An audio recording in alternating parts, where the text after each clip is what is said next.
गाड़ी उधर लो।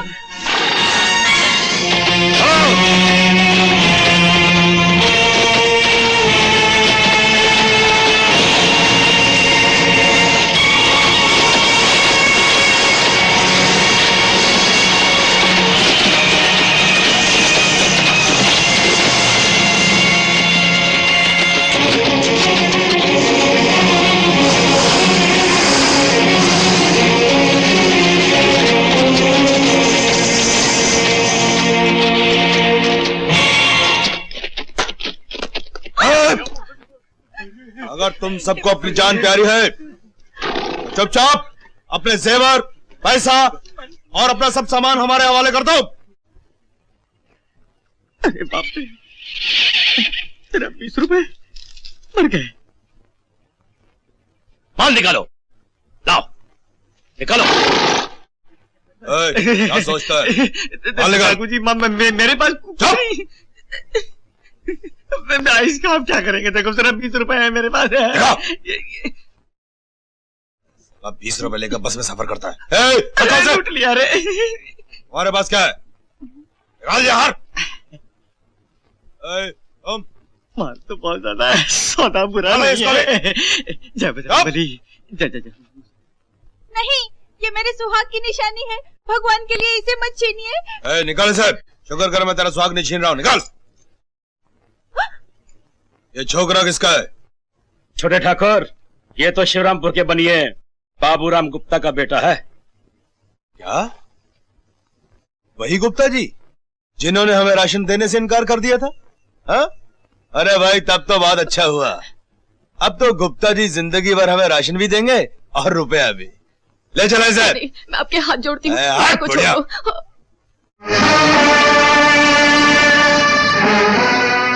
इस बच्चे ने तुम्हारा क्या बिगाड़ा भाई? हम खुश हुए। भूप सिंह से सवाल पूछने वाला कोई माई का लाल तो है इस बस में?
कौन है वो कमबख्त जिसने हमारे शेर के मुंह से शिकार को छीन लिया? अगर मुझे उसका नाम और पता मालूम होता बड़े भैया, तो आज मेरे झुके हुए सर की बजाय उसका कटा हुआ सर आपके कदमों में होता। लेकिन तुमने अपने दुश्मन का कटा हुआ सर न लाकर हमारे गिरोह के सर को नीचा किया है, हमारी मान मर्यादा को मिटा दिया है।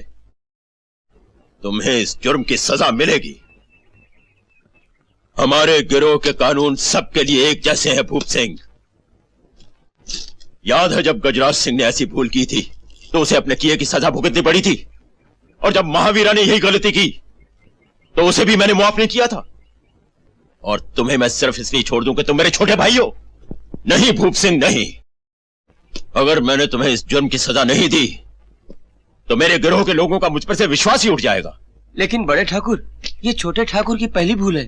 भूल ही होती है शमशेर सिंह, और ये मत भूलो कि कभी कभी पहली भूल ही आखिरी भूल हो जाती है। भूप सिंह को अपनी नाकामी की सजा भुगतनी पड़ेगी। मैं किसी सजा से नहीं डरता बड़े भैया। मुझे बस थोड़ी सी मोहलत चाहिए। भवानी माँ की कसम, मैं अपने दुश्मन का नामो निशान मिटा दूंगा। माँ भवानी हमें शक्ति का वरदान इसलिए देती है कि हम उसकी दी हुई शक्ति का सही इस्तेमाल कर सकें, वरना वो हमसे शक्ति छीन लेती है। जो डाकू हथियार होते हुए उसका इस्तेमाल ठीक से न कर सके, उसे अपने पास हथियार रखने का कोई हक नहीं। बंदूक मुझे दे दो। नहीं बड़े भैया, मुझसे मेरी बंदूक मत छीनो। तुम तो जानते हो कि जब तक डाकू की बंदूक चलती है उसकी सांस चलती है। बंदूक के बिना डाकू मुर्दे से भी बदतर होता है। अगर अपनी बंदूक वापस चाहते हो तो पहले जाकर दुश्मनों से बदला लो।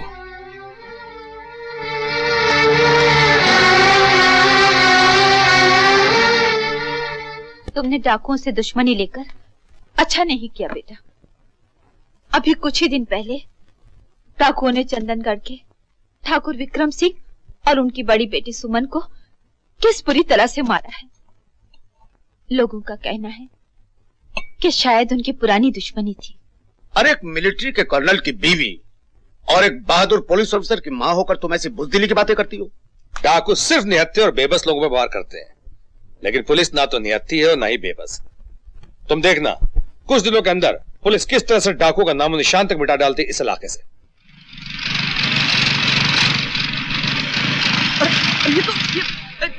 भाई साहब, अरे रुकिए जरा, रुकिए। अरे गुप्ता जी, यही वो आदमी है जिसने आपके पप्पू को डाकुओं से बचाया था। याद है जो बस को लूटने आए थे? जी छक्के छुड़ा दिए इस आदमी ने डाकुओं की। आइए भाई साहब, ये गुप्ता जी है जिनके बच्चे को आपने डाकुओं से बचाया था। उन डाकुओं से मेरे बच्चों को बचाकर आपने मुझे बहुत मेहरबानी की। देखिए, मैं पुलिस की नौकरी करता हूँ, लोगों को चोर डाकुओं से बचाना मेरा फर्ज है। आप कर्नल महेंद्र प्रताप सिंह जी के सपुत्र हैं? जी हाँ, बिल्कुल सही पहचाना आपने। भाई साहब, मैं इस दुकान के पीछे रहता हूँ। अच्छा, अगर कुछ खिदमत हो तो याद कीजिएगा।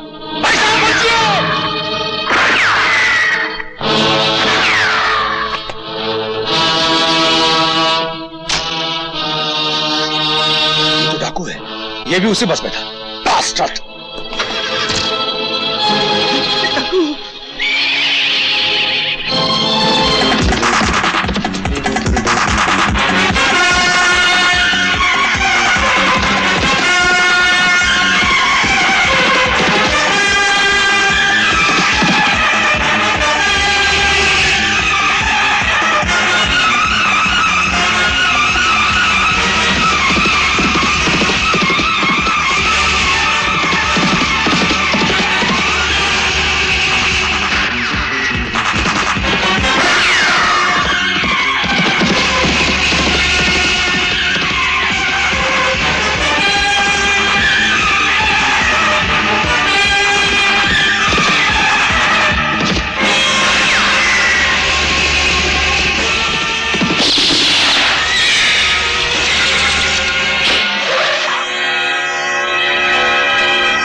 ये गोली तुमने चलाई थी? हाँ, लेकिन तुम कौन होते हो पूछने वाले? मैं एक पुलिस ऑफिसर हूँ।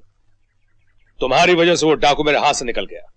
पुलिस के हाथों से तो डाकू अक्सर निकल जाया करते हैं। अच्छा, क्या मैं पूछ सकता हूँ देवी जी, पुलिस के बारे में आपकी इतनी अच्छी राय कैसे हुई? क्योंकि कहने के लिए तो पुलिस जनता की रक्षा के लिए होती है, लेकिन आज तक देखा गया है कि जब भी पुलिस उन तक झूठी तसल्ली देने के लिए पहुंचती है, उनका सब कुछ जालिमों के हाथों लुट चुका होता है। क्या तुम्हारे साथ भी कभी ऐसा हुआ है? हाँ ऑफिसर। कहीं तुम अनूपगढ़ के ठाकुर विक्रम सिंह की वो मेरे पिता थे। ओह आई एम सॉरी। विश्वास करो, उन तमाम डाकों को बहुत जल्द खत्म कर दिया जाएगा। पुलिस पे भरोसा रखो। नो थैंक यू ऑफिसर, मुझे पुलिस से ज्यादा अपनी बंदूक पर भरोसा है। छोटे ठाकुर, जिस दुश्मन को गोली मारने के लिए आप तड़प रहे हैं उसका पता चल गया है। कौन है वो? देवेंद्र प्रताप सिंह, रामगढ़ गांव के कर्नल महेंद्र प्रताप सिंह का बेटा। मैं उस गांव की धरती को अपने दुश्मन के खून से रंग दूंगा। रामगढ़ की धरती पर, वहां के हर मकान पर उसके खून के छींटे होंगे।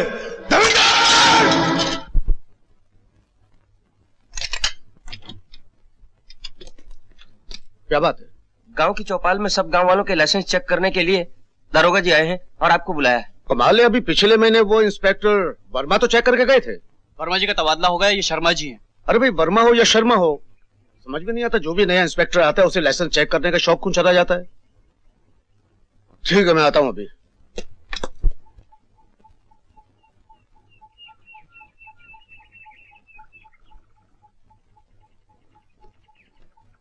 नमस्ते दरोगा जी।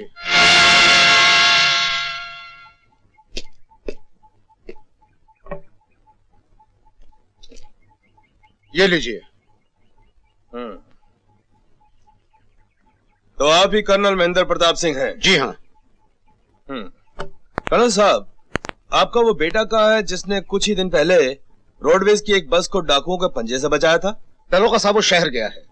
सरकार ने उसके कारनामे से खुश होकर उसे डिप्टी सुपरिंटेंडेंट ऑफ पुलिस का ओहदा दिया है। बस? मैं तो उससे भी बड़ा ओहदा देने के लिए आया हूं उस कुत्ते को। जबान संभाल के बात करो दरोगा। जबान के बच्चे, तूने शायद मुझे पहचाना नहीं। मैं भूप सिंह हूं। भूप सिंह? हाँ, भूप सिंह, जो अपने दुश्मन को कभी नहीं छोड़ता। कर्नल, तेरा बेटा भी मेरा दुश्मन है। वो तो इस वक्त यहाँ है नहीं, इसलिए तुझे मेरे साथ चलना होगा। तो तब तक मेरा मेहमान रहेगा जब तक तेरा बेटा भूप सिंह की अदालत में अपने किए की सजा नहीं पा लेता। भूप सिंह? मैंने तो सुना था कि डाकुओं का भी अपना एक धर्म होता है। वो कभी किसी पे धोखे से वार नहीं करते, लेकिन तूने तो एक कायर की तरह भेष बदलकर अपने धर्म का भी अपमान किया है। खामोश! मैं यहाँ कोई भाषण सुनने नहीं आया हूँ। चुपचाप मेरे साथ चलो। तू क्या समझता है कि तू मुझे यहाँ से ले जाएगा? मेरा बेटा यहाँ न सही, लेकिन आज मेरा ये सारा गांव तुझे और तेरे साथियों को जिंदा नहीं छोड़ेगा। इस वक्त सारा गांव निहत्था है बुड्ढे। भूल गए भूप सिंह, उस दिन मेरा बेटा भी निहत्था था, जिस दिन उसने तुझे कुत्ते की तरह मात दी थी।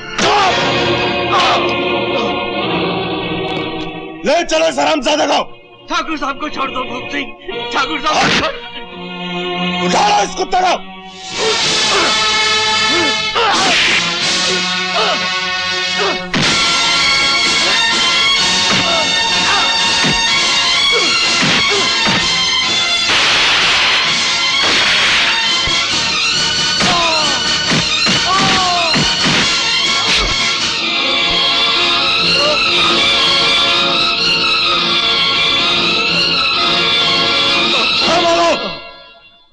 मैं इस बुड्ढे के खून से अपने हाथ नहीं रखना चाहता था, लेकिन इस हरामजादे ने अपनी मौत को खुद ललकारा है।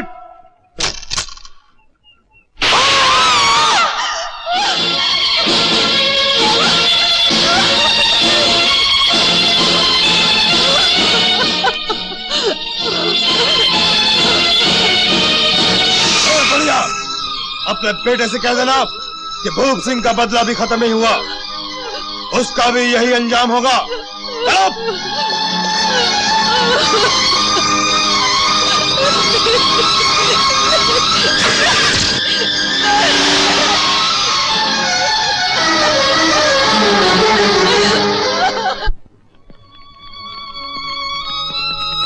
इंसान सोचता कुछ है, होता कुछ है।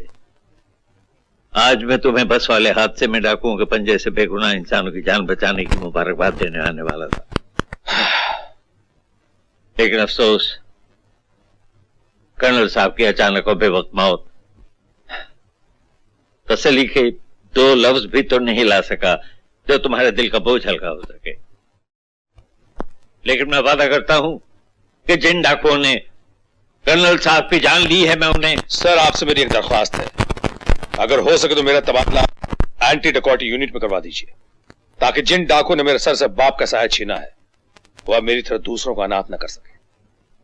इससे ज्यादा खुशी की और क्या बात हो सकती। एंटी डकॉटी यूनिट को तुम्हारे जैसे ऑफिसर की ही जरूरत है। मैं फौरन ही ऑर्डर पास करवा देता हूं। Thank you sir. भूप सिंह बड़ा जालिम आदमी है बेटा, मेरा कहना मानो, उसका ख्याल छोड़ दो। कैसे छोड़ दूं बाबा? जब तक मैं उस नीच को नहीं मारूंगी, मेरे माता पिता की आत्मा को शांति नहीं मिलेगी। मैं तुम्हारे हाथ जोड़ती हूँ बाबा, मेरी मदद करो, किसी भी तरह उस तक पहुंचने का रास्ता बताओ। बेटा भी तो उसके गिरोह में है। मुझे मेरे बेटे को मिले हुए काफी जमाना हो गया है, और अब तो वो मेरे हाथ से निकल चुका है, मुझसे मिलने तक को नहीं आता। लेकिन फिर भी जब वो आया करता था, उसने कुछ तो उसके बारे में बताया होगा। उसका कोई पता ठिकाना, कोई खास आदत? हाँ, एक बार कहा था कि भूप सिंह को नाच गाना सुनने का बहुत शौक है। अगर उसको ये पता चल जाए कि कोई नई तवायफ यहाँ इस शहर में आई हुई है, तो वो सब काम छोड़कर उसके कोठे पर जरूर जाएगा। छोटे ठाकुर, क्या? आपका बहुत दिनों से शहर जाना नहीं हुआ है। हाँ, लेकिन तू क्या पूछ रहा है? मनीराम आया था, वो कह रहा था कि मुन्नी बाई के कोठे पर नई चिड़िया आई है, दुलारी दिल्ली वाली। क्या?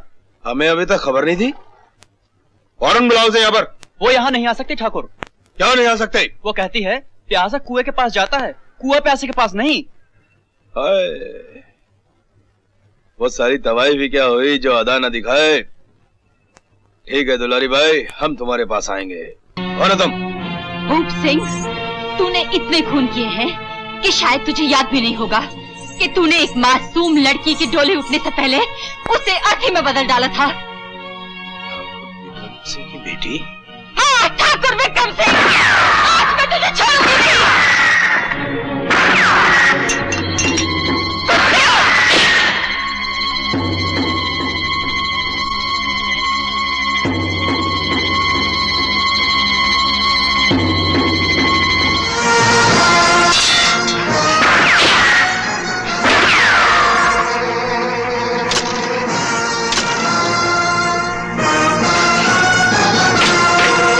पुलिस आ रही है, निकल चलो।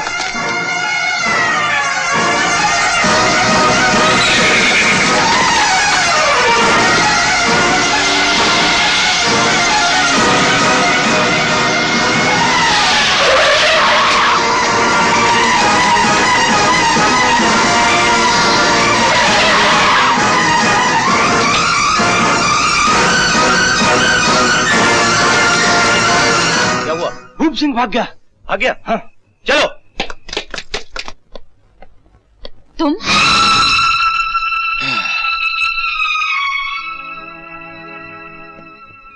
किरण, तुम इस तरह अकेली खतरे मोल मत लिया करो, किसी भी दिन डाकुओं की बेरहमी का शिकार बन जाओगी। तो तुम क्या चाहते हो? मैं हाथ पर हाथ धर के बैठी रहूं और वह प्यारे आजाद घूमते रहे? तुम्हें तो तुम्हारे कानून ने पत्थर दिल बना दिया है, इसीलिए तुम अपने पिता की मौत भी भूल सकते हो। लेकिन मैं कैसे भूल सकती हूँ अपने माता पिता को, जिनकी ममता के साए में पलकर मैं बड़ी हुई हूँ? कैसे भूल सकती हूँ उस बहन को जिसके सुहाग के फूल खिलने से पहले ही मुरझा गए?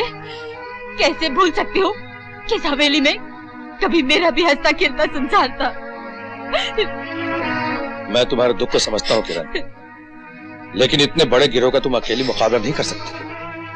और फिर तुम ये क्यों भूलती हो कि वो सिर्फ तुम्हारे ही दुश्मन नहीं बल्कि मेरे भी दुश्मन है, और मैं उन्हें अब ज्यादा दिनों तक जिंदा नहीं रहने दूंगा।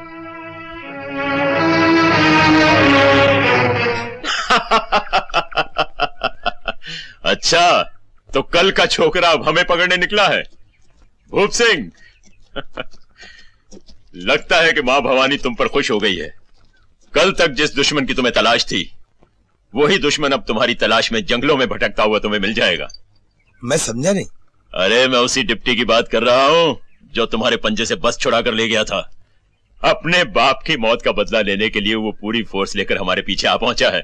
मतलब बकरा खुद कसाई के पास आ रहा है? खबर मिली है कि दौलतपुर के पास उसने अपना कैंप लगाया है। कल तक उसकी बाकी फोर्स पहुंच जाएगी, उसके बाद वो हमें पकड़ना शुरू करेगा।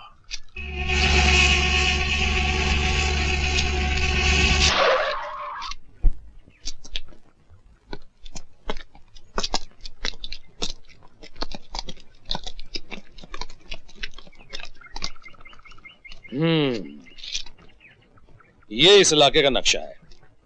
हम यहां पे हैं। हमारी खबर के मुताबिक डाकू यहीं कहीं आसपास छुपे हुए हैं। उन्हें यहां होना चाहिए। बाहर आने जाने के लिए इस पुल का इस्तेमाल करते होंगे वो, और ये जरूरी है कि इस रास्ते से गुजरते होंगे और इस झील से पानी पीते होंगे।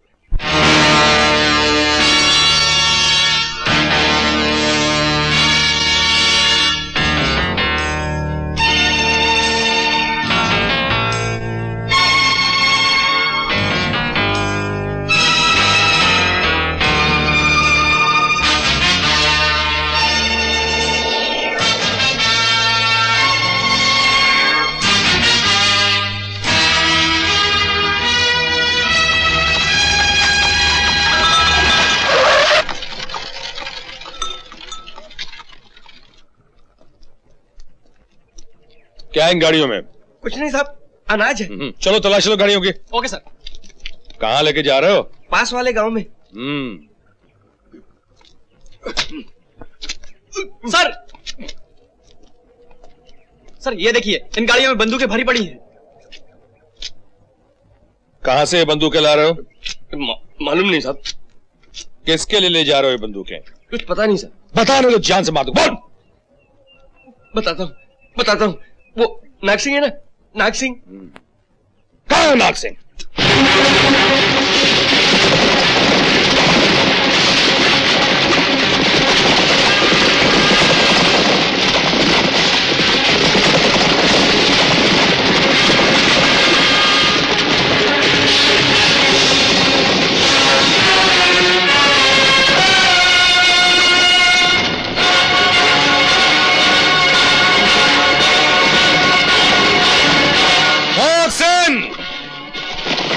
हमने तुम्हारे भागने के सारे रास्ते बंद कर दिए हैं।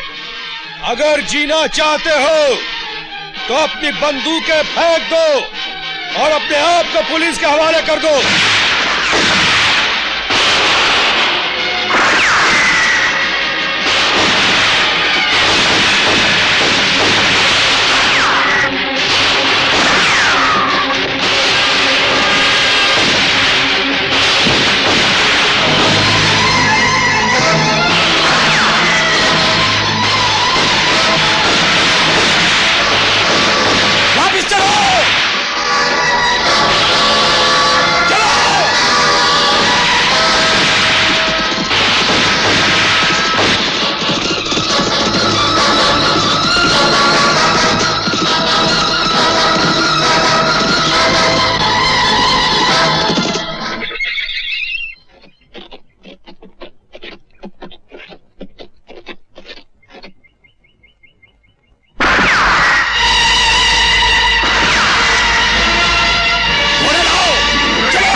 मेरी समझ में नहीं आता कि क्या हो रहा है। हमारी शक्ति दिन ब दिन कम होती जा रही है। हमारा अनाज, खाना पीना, गोलियां, हथियार सब कुछ खत्म होते जा रहे हैं। यहाँ तक कि हमारी नींद और हमारा सोना जागना भी हराम हो गया है। और अगर कुछ दिन यही हाल रहा तो एक दिन ये डिप्टी हमारा सारा गिरोह खत्म कर देगा। बंधुओं, जब जब देश में धर्म का नाश होता है और वीर पुरुषों में निराशा आने लगती है तो देश बंधु जैसा महान पुरुष पैदा होता है। मैं आप लोगों की समस्या का समाधान ढूंढ कर लाया हूँ। क्या समाधान? आत्मसमर्पण यानी कि सरेंडर।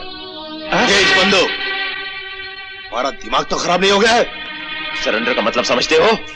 जिंदगी भर जेल में चक्की पीसनी पड़ेगी। तो मत पीसो जेलों में चक्की, मरवा दो अपने साथियों को कीड़े मकड़ों की तरह से। मैं तो आप लोगों को बचाने का उपाय सोच करके आया था। मित्रों, मौके की नजाकत को समझो। चुनाव आ रहा है, इस वक्त आत्मसमर्पण करने के क्या फायदे ये जानते हैं आप? सारी पुलिस फोर्स जो कि शिकारी कुत्ते की तरह से आपके पीछे पड़ी हुई है, सरकार उसे वापस बुला ले। और वो आपका जानी दुश्मन डिप्टी खून का घूंट पीकर रहेगा। वो तो ठीक है नेताजी, लेकिन बागी जब एक बार पुलिस के हत्थे चढ़ जाता है ना, तो कोर्ट कचहरी और जेल के चक्कर में उसकी सारी जिंदगी खत्म हो जाती है। इस समस्या का हल मैंने सोच लिया। इस वक्त कितने बागी होंगे आपके गिरोह में?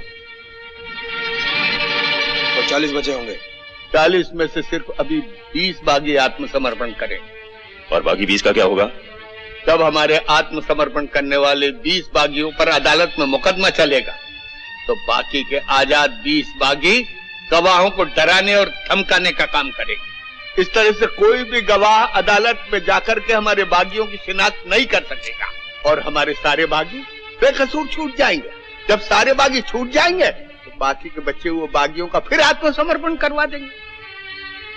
देशबंधु जी, आपकी स्कीम तो बहुत अच्छी है, लेकिन जब सरकार हमसे आत्मसमर्पण की वजह पूछेगी तो हम क्या जवाब देंगे? उस वक्त मैं जाकर सरकार से कहूंगा कि बागियों के दिल बदल चुके हैं, वो अब हिंसा की जिंदगी से ऊब चुके हैं, अब वो अमन पसंद शहरियों की तरह से अपनी जिंदगी बिताना चाहते हैं।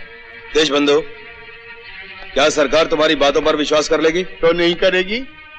सरकारी मशीनरी में ऊपर से लेकर के नीचे तक मेरा पौवा है। बड़े बड़े नेताओं की नाक का बाल हूं मैं। अगर आप आज्ञा दे तो आज ही से नाटक शुरू कर देता हूं। तो ठीक है देशबंधु, तुम पासा फेंको। अगर तुम्हारी चाल कामयाब हो गई तो हम भी तुम्हें खुश कर देंगे। अरे देशबंधु जी, नमस्कार साहब। बहुत दिनों के बाद दर्शन दिए। क्या बताऊं, आप तो जानते हैं चुनाव में बसता। अरे जरूर जीतेंगे, आप इतनी मेहनत जो कर रहे हैं। अरे क्या बताऊं साहब, मुझे तो डर लग रहा है कि कहीं मेरी जमानत जब्त ना हो जाए। क्यों? अजय साहब, ये डाकुओं की समस्या एक बहुत बड़ी समस्या बन गई है। मेरे जैसा लोकप्रिय नेता जिस मंच पर जाकर भाषण करता है तो जनता एक ही बात करती है कि भले ही गरीबी को बाद में हटाओ, डाकुओं को पहले हटाओ। अब आप ही बताइए, मैं चुनाव कैसे जीतूं? आप फिक्र न कीजिए, अब उनका खेल खत्म हो गया है। हमारी एंटी रिकॉर्डिंग यूनिट के इंचार्ज देवेंद्र प्रताप सिंह ने डाकुओं को नाखून चने चबा दिए हैं। अब वो सब पे सब मारे जाएंगे। सरकार, मैं एक प्रश्न पूछना चाहता हूँ, क्या देवेंद्र प्रताप सिंह जी की गोली से हर डाकू मारा जाएगा? जी नहीं, कुछ उसमें से मारे जाएंगे, कुछ पकड़े जाएंगे और कुछ भाग जाएंगे। और वो भागने वाले हिसियानी बिल्ली की तरह अपने साथियों का बदला लेने के लिए निर्दोष गांव वालों का खून बहाएंगे। इसमें आपके महकमे की बदनामी होगी, प्रेस आप पर कीचड़ उछालेगी, हमारे जैसे नेता आपके पीछे पड़ जाएंगे। मेरे पास एक रास्ता ऐसा है जिससे सांप भी मर जाए और लाठी भी न टूटे, वही विनोबा जी वाला रास्ता। क्या आपका मतलब है सरेंडर? जी हाँ, आत्मसमर्पण। क्या बात करते हैं? सरेंडर वो लोग करते हैं जिनके दिल बदल जाते हैं, लेकिन ये दोनों भाई नाग सिंह और भूप सिंह पत्थर के बने हुए हैं, ये कभी नहीं बदलेंगे। सरकार, मेरा नाम देशबंधु है। एक बार मुझे सांप ने काट लिया था तो सांप मर गया था, फिर ये तो डाकू हैं, इनका हृदय परिवर्तन करवाकर आपके चरणों में लाकर डाल देना ये मेरा काम।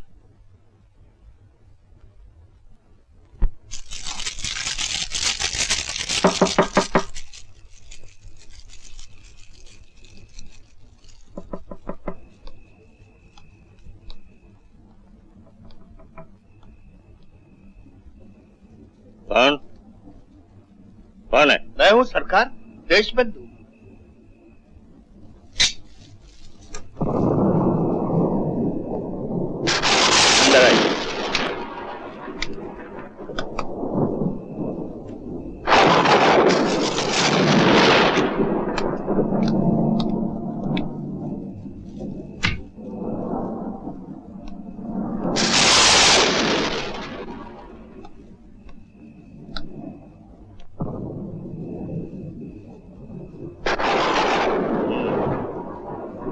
तो तुम भूप सिंह हो? जी हाँ। देखो भूप सिंह, सरकार उस वक्त तक तुम्हारा सरेंडर मंजूर नहीं करेगी जब तक सरकार को यकीन न हो जाए कि ये सरेंडर अच्छे जज्बे के साथ किया जा रहा है। फांसी से बचने का हथकंडा नहीं। डीआईजी साहब, एक बात पूछूं? पिछले 5 वर्षों में कितने डाकुओं को फांसी दिला चुके हैं आप? हम चाहें तो जिंदगी भर कानून से आंख मिचौली खेल सकते हैं, पर साहब अब इस बाप की जिंदगी से दिल भर गया है। ये भी कोई जिंदगी है हमारी? हम जंगलों में मारे मारे फिरते हैं, घर होते हुए भी हम लोग बेघर हैं। साहब अब घर की याद आती है, बीवी बच्चों की याद आती है। तुम्हारा भाई नाग सिंह क्यों नहीं सरेंडर करता? उसका नाम मत लीजिए साहब, वो खुद तो डूबा और मुझे भी ले डूबा। वो कानून में भरोसा नहीं करता, लेकिन मैं फिर भी उसे समझाने की कोशिश करूंगा। सर, ये आत्मसमर्पण एक धोखा है, साजिश है, फरेब है। ये डाकू सिर्फ पुलिस की गोली से और फांसी से बचने के लिए हथियार डाल रहे हैं। आप मुझे 10 दिनों की मोहलत और दीजिए सर, मैं डाकू भूप सिंह को जिंदा या मुर्दा आपके हवाले कर दूंगा। That's my promise sir. और इन 10 दिनों में कितनी बस्तियां उजड़ जाएंगी, कितने बेगुनाह मारे जाएंगे, इसका एहसास है तुम्हें? भूप सिंह को अच्छी तरह से परखने के बाद ही मैं इस नतीजे पर पहुंचा हूं कि उन सब की आत्मा बदल चुकी है, उनके दिल बदल चुके हैं। इम्पॉसिबल सर, कल तक जो लोग खूनी दरिंदे थे, अचानक आज उनके दिल कैसे बदल गए? वाल्मीकि का भी दिल एक दिन अचानक बदल गया था और वो डाकू से महात्मा बन गए थे। सर, अगर ये डाकू लोग भी महात्मा बन गए तो इन्हें अपने गुनाहों की सजा भुगतनी चाहिए। अगर उनका सरेंडर सच्चा है तो 40 डाकुओं में से सिर्फ 20 डाकू ही सरेंडर क्यों कर रहे हैं? इसके पीछे जरूर कोई चाल है सर। नहीं, इसमें कोई चाल नहीं है। नाग सिंह को कानून पे भरोसा नहीं, फिर भी भूप सिंह ने वादा किया है कि वो नाग सिंह को कानून के सामने हथियार डालने के लिए तैयार करेगा। नाग सिंह हथियार कभी नहीं डालेगा सर। तुम उनके खिलाफ इसलिए बोल रहे हो कि उन्होंने तुम्हारे पिता का कत्ल किया है। तुम ये क्यों नहीं समझते कि हम उन्हें गिरफ्तार करेंगे, उन्हें जेल में रखेंगे, उन पे बाकायदे मुकदमे चलेंगे, उनको सजाएं मिलेंगी। इससे पहले जितने डाकुओं ने सरेंडर किए हैं उनमें से कितनों को सजाएं मिली है। ये डाकू सरेंडर करके अपने पापों का प्रायश्चित नहीं करते, बल्कि अपने लिए आजादी खरीदते हैं। मैं कुछ नहीं कर सकता, सरेंडर के ऊपर से ऑर्डर्स आ चुके हैं। ये ऊपर वाले कौन होते हैं सर? जान पे खेल के डाकुओं का मुकाबला करते हैं हम लोग, सीने पे गोलियां खाते हैं हम लोग, और जो कामयाबी बिल्कुल सामने नजर आ रही है तो ऊपर वालों ने फैसला कर दिया कि हम इन डाकुओं को मारने के बजाय इनकी हिफाजत करें। No sir. देव, अपना सर्विस रिवॉल्वर मुझे दे। क्या? ओ, मैं तो भूल ही गया था सर कि डाकुओं की शर्तों में से एक शर्त यह भी है कि आत्मसमर्पण से पहले उनके सारे दुश्मनों के सारे हथियार जब्त कर लिए जाए, और मुझसे बड़ा उनका दुश्मन और कौन हो सकता है? लेकिन सर, आपको मालूम होगा कि दुनिया में जितने सारे खून हुए हैं आज तक, अक्सर बगैर लाइसेंस के हथियार के साथ हुए।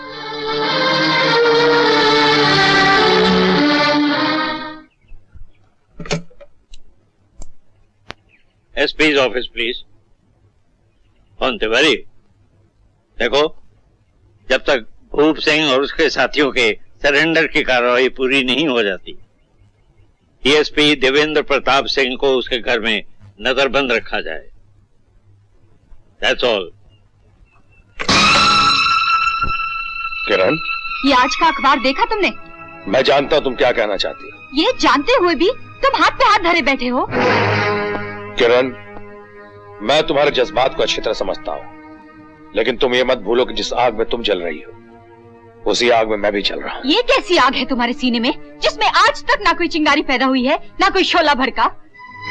किरण, अगर मैं चाहूं तो एक पल के अंदर अपने सीने में दबी हुई आग को ज्वालामुखी में बदल सकता हूं, लेकिन मेरा फर्ज कब तक अपने फर्ज की दुहाई देते रहोगे? अगर तुम इस 2 टके की नौकरी के बेजान असूलों को अपना फर्ज समझते हो तो क्या ये तुम्हारा फर्ज नहीं कि जिसने तुम्हें जन्म दिया, पाल पोस के तुम्हें बड़ा किया, उसके कातिल को अपने हाथों से सजा दो? किरण, मैं तुम्हें यकीन दिलाता हूँ, कानून उन डाकुओं को उनके किए की सजा जरूर देगा। कानून कानून, मेरे कान पक्के हैं ये लफ्ज सुनते सुनते। क्या तुम्हारा कानून मेरी बाबूजी की जिंदगी वापस दे सकता है? क्या तुम्हारा कानून मेरी मासूम बहन की अरमानों भरी डोली जो पलक झपकते ही अर्थी में बदल गई मुझे लौटा सकता है? क्या तुम्हारा कानून मेरे सर पर पड़ी यतीमी की चादर हटाकर तुम तक आंचल फैला सकता है? नहीं, कभी नहीं। उन दरिंदों ने मुझे अनाथ बना दिया। अब मेरे इस दुनिया में कोई नहीं है, कोई नहीं है। ऐसा नहीं कहते बेटी। जब तक मैं जिंदा हूँ तुझे ये सोचना भी नहीं चाहिए। हालांकि वक्त ने मेरे आंचल से सारे रंग छीनकर उस पर सफेदी पोत दी है, फिर भी ममता का रंग अभी तक बाकी है। मैं तुझे अपने ममता के साये में समेट लूंगी। तुझे कभी भी महसूस नहीं होने दूंगी कि तू इस दुनिया में अकेली है बेटी। जी, जी मत। माँ भवानी की, माँ भवानी की, माँ भवानी की। माँ, तुम्हारी छत्र छाया में हमारा बाल भी बांका नहीं हो सकता। सैकड़ों खून करने के बावजूद हमारा भूप सिंह अदालत से बाइज्जत बरी हो गया है। बड़े ठाकुर, इस कामयाबी की खुशी में एक जश्न हो जाना चाहिए। दुश्मन की छाती पर मूंग तलने से बड़ा और जश्न क्या हो सकता है?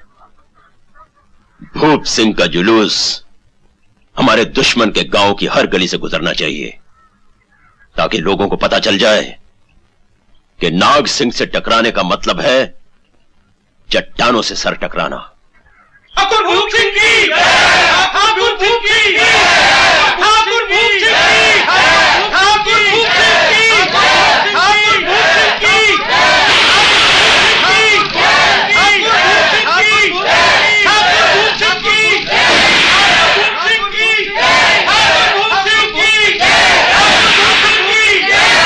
भूप सिंह की, अरे सुनो। हाँ चाची। ये कैसा जुलूस है? चाची, आपने पहचाना नहीं? आपके पति का कातिल है ना भूप सिंह, उसी का जुलूस है। आज ही जेल से छूट के आया है। ये कैसा इंसाफ है? जिसने मेरे बांग का सिंदूर मिटा दिया उसके गले में फूलों की माला, इसके गले में तो फांसी का बंधा होना चाहिए था। फांसी का बंधा होना चाहिए था। आज तक ऐसी रस्सी नहीं बनी जो भूप सिंह के लिए फांसी का फंदा बन सके। याद रख, जब पाप का घड़ा भर जाता है तो वो फूट जाता है। कानून के पंजे से तो बच गया, लेकिन भगवान के पंजे से नहीं बच सकता। एक विधवा की हार तुझे कभी चैन से जीने नहीं देगी। तू उससे सख्त से सख्त मरेगा। तेरी लाश को चील और कौवे खा जाएंगे, चील और कौवे।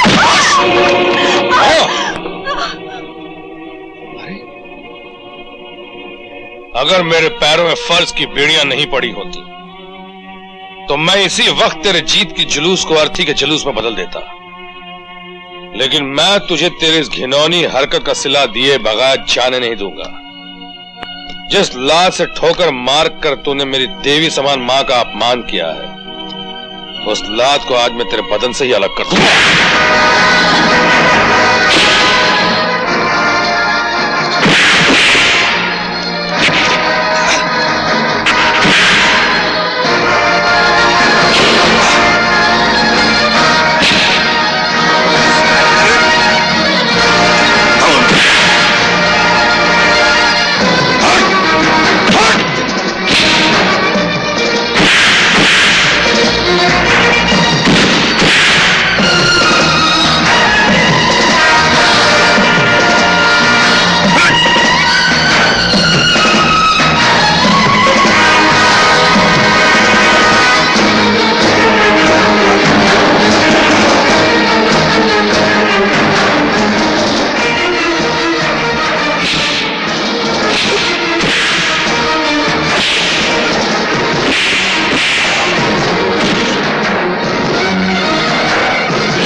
इसे मारकर फांसी की तख्ते भी चढ़ना चाहते जब सैकड़ों खून करने के बाद इस कमीने को फांसी नहीं हुई तो इस एक खून करने में मुझे फांसी कैसे हो सकती है? लेकिन कानून ने इसे बाइज्जत बरी कर दिया। इसने कानून के बाप को नहीं मारा, मेरे बाप को मारा है।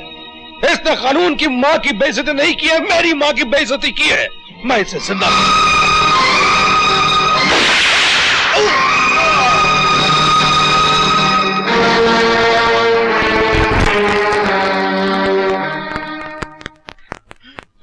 नहीं, ऐसा नहीं हो सकता, ऐसा नहीं हो सकता। ये सब मेरी आंखों के सामने हुआ बड़े ठाकुर।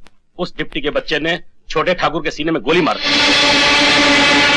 उसने छोटे ठाकुर के सीने में गोली मार दी और तू पीठ दिखाकर भाग आया? वो सब आग झपकते ही हो गए बड़े ठाकुर। डाकू की जब आग झपकती है तो उसे गहरी नींद सुला देना चाहिए। नहीं बड़े ठाकुर, जो डाकू अपने सरदार को मरता हुआ देख चुका हो उसे दुनिया देखने का कोई हक नहीं। नहीं ठाकुर, मुझे माफ कर दो ठाकुर, मुझे माफ कर दो ठाकुर। भूप सिंह की चिता जलने से पहले मैं डिप्टी के सारे गांव को जलाकर रख दूंगा। चलो।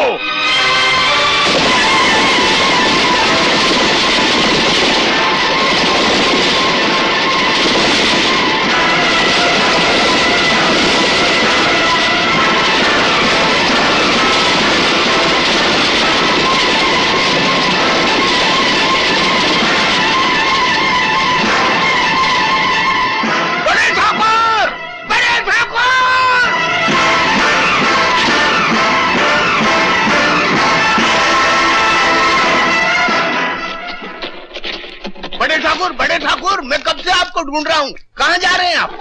छोटे ठाकुर की 13वीं के पहले आपको बाहर नहीं निकलना चाहिए। देशबंधु, मैं उस थाने की ईंट से ईंट बजा दूंगा जिसमें उन्होंने उस डिप्टी को रखा हुआ है जिसने मेरे भाई की हत्या की है। मुझे किसी भी कीमत पर वो डिप्टी चाहिए। मैं उसकी वो हालत करूंगा कि सारी पुलिस फोर्स कांप उठेगी। ये क्या अनर्थ कर रहे हो ठाकुर? शायद आपको पता नहीं कि डीआईजी साहब को संदेह हो चुका है कि आप अपने भाई की मृत्यु का बदला लेने के लिए देवेंद्र प्रताप सिंह पर हमला करें और इसीलिए उसे पुलिस की कड़ी निगरानी के अंदर रखा हुआ है। और उसे मारने की आपको क्या जरूरत है? उसे तो कानून मार डालेगा फांसी की सजा देकर। नहीं, उस हरामजादे को फांसी नहीं होगी।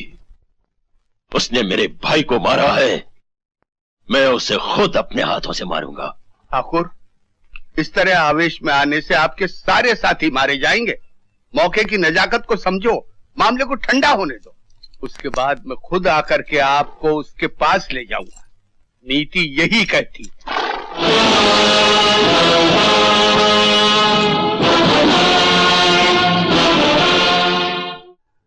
योर ऑनर, कानून की बुनियाद का पहला पत्थर पुलिस का जवान होता है जो आम आदमी से ज्यादा कानून जानता है। यह मुकदमा पुलिस के एक जिम्मेदार ऑफिसर और कानून को अच्छी तरह समझने वाले एक ऐसे मुलजिम के खिलाफ है जिसने सरेआम बदले की भावना के साथ भूप सिंह का खून करके कानून का सर झुका दिया। और यह बात तमाम चश्मदीद गवाहों के बयानात से आने की तरह साफ हो चुकी। इसलिए मैं अदालत से दरख्वास्त करता हूं कि मुलजिम देवेंद्र प्रताप सिंह को सख्त से सख्त सजा दी जाए। That's all your honour. मुलजिम देवेंद्र प्रताप सिंह, तुम अपनी सफाई में कुछ कहना चाहते हो? योर ऑनर, कानून का मुहाफिज होने के नाते मैंने आज तक सच्चाई का ही साथ दिया है। मैं इकरार करता हूं कि भूप सिंह का कत्ल मैंने किया है।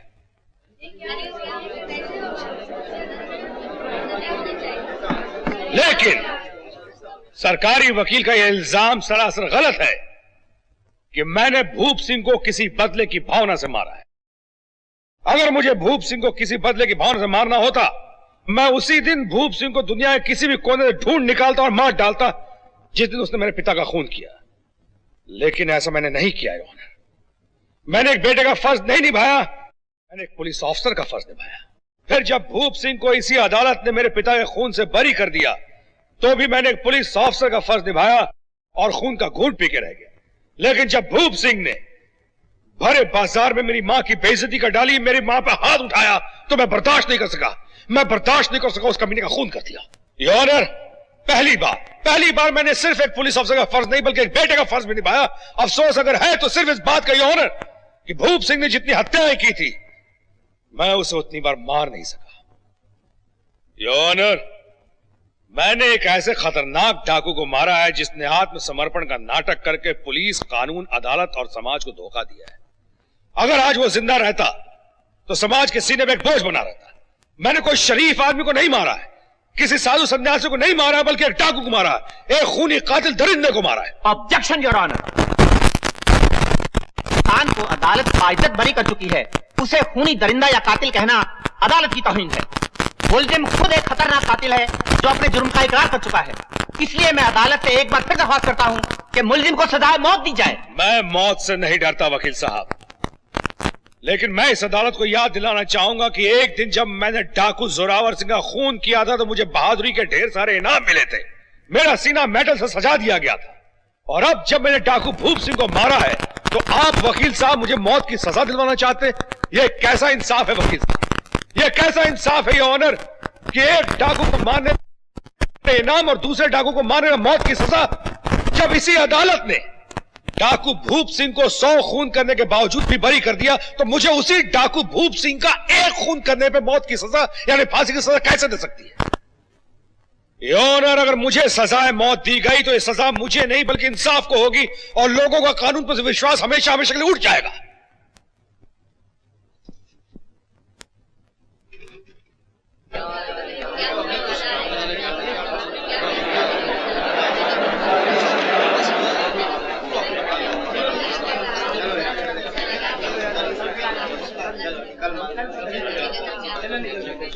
कानून मेरे साथ पूरा इंसाफ करेगा किरण। नहीं देव, कानून हमेशा बेगुनाहों की जिंदगियों से खेला करता है। मुझे डर है कहीं तुम इस अंधे कानून की भेंट ना चढ़ जाओ। मैं पूछती हूँ देव, तुमने किस उम्मीद से अपने आप को कानून के हवाले कर दिया? ये तुम्हें फांसी पे चढ़ा देगा। ऐसा कुछ नहीं होगा किरण। मैं मानता हूँ कानून से कुछ गलतियां हुई हैं, इसका मतलब ये नहीं कि कानून ने इंसाफ करना छोड़ दिया है। तुम घर जाओ, माँ का ख्याल रखो। माँ का इस दुनिया में मेरे सिवा और कोई सहारा नहीं है। कोई और भी है देव जिसका दुनिया में तुम्हारे सिवा कोई सहारा नहीं है। किरण। हाँ देव, अगर तुम्हें कुछ हो गया तो मुझे कुछ नहीं होगा किरण, कुछ नहीं होगा। माँ के आशीर्वाद के साथ साथ तुम्हारा प्यार जो मेरे साथ है। घर जाओ।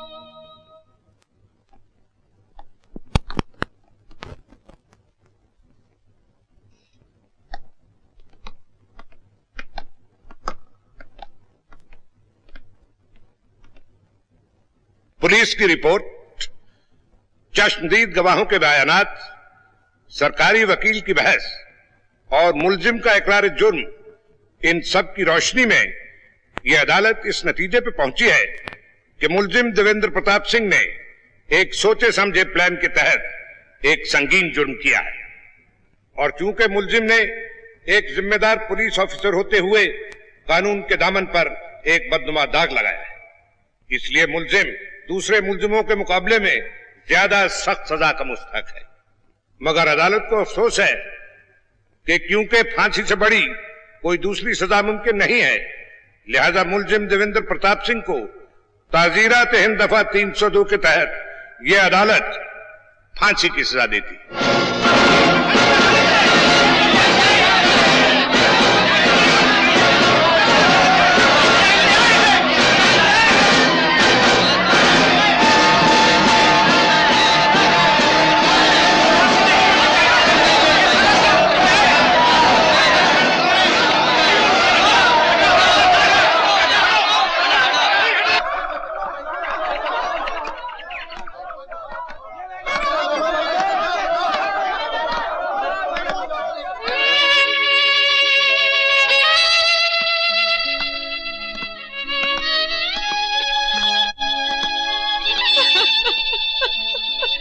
देव, तुम्हें तो अपने कानून पर बड़ा भरोसा था, अब देख लिया अपने कानून का इंसाफ। मुझे कुछ नहीं होगा किरण। इस अदालत का फैसला कोई आखिरी फैसला नहीं है, इससे भी बड़ी अदालत अभी बाकी है।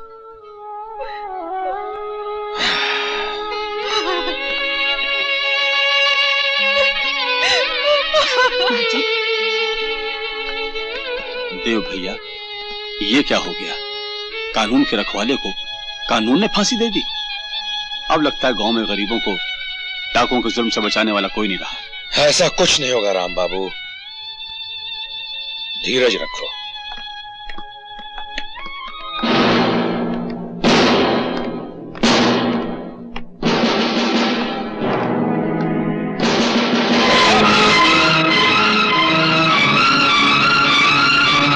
ये क्या कर रहे हैं सर? आप समझते हैं इस तरह भागकर फांसी से बच जाएंगे? मैं फांसी से बचने के लिए नहीं भाग रहा हूं, बल्कि कानून से हुई गलतियों को सुधारने के लिए भाग रहा हूं। जिस दिन मैं डाकुओं की चाल का पर्दाफाश कर दूंगा और कानून को यह एहसास दिला दूंगा कि उसने मुझे सजा देकर बहुत बड़ी भूल की है, मैं खुद ब खुद अपने आप को पुलिस के हवाले कर दूंगा।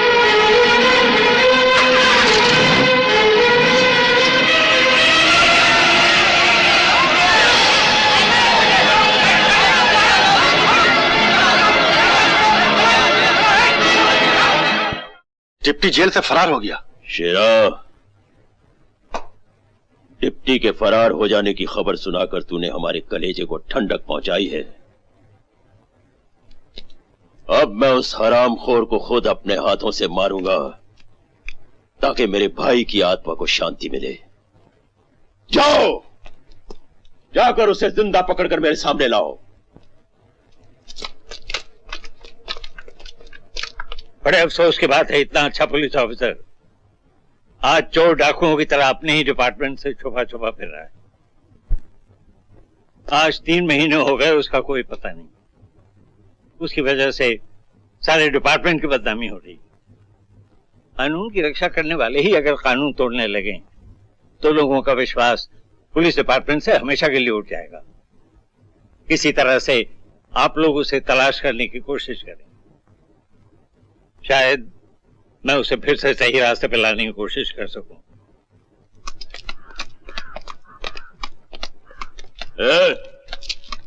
कोई खबर मिली डिप्टी की? नहीं ठाकुर। शर्म आनी चाहिए तुम्हें।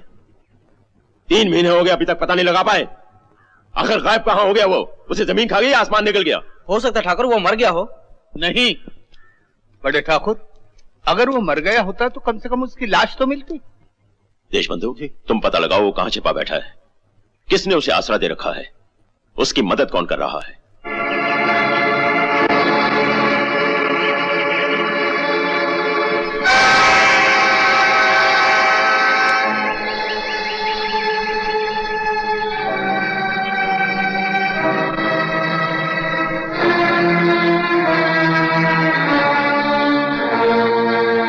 कोई आया तो नहीं था? नहीं किरण, कोई नहीं आया।